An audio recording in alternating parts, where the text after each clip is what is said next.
क्या आपने कभी यह सोचा है कि वजीर जैसी ताकत राजा में क्यों नहीं होती? हालांकि राजा चेस बोर्ड में सबसे कम ताकतवर होता है। मंत्रियों से लेकर बाहर से अंदर जाते हुए शुरू करते हैं। ये हाथी है।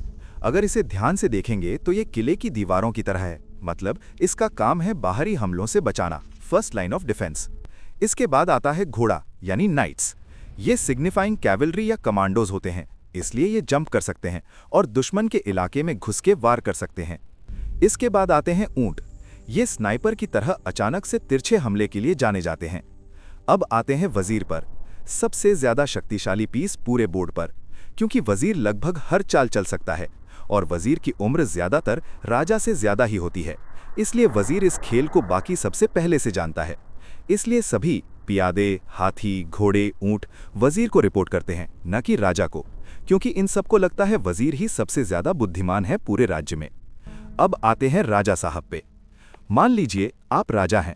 आप हाथी जैसे किले की चट्टान जैसे मजबूत हो सकते हैं, घोड़े जैसे लड़ना भी आता होगा, आप ऊंट की तरह चाल भी चल सकते हैं, आप वजीर जैसे बुद्धिमान भी हो सकते हैं।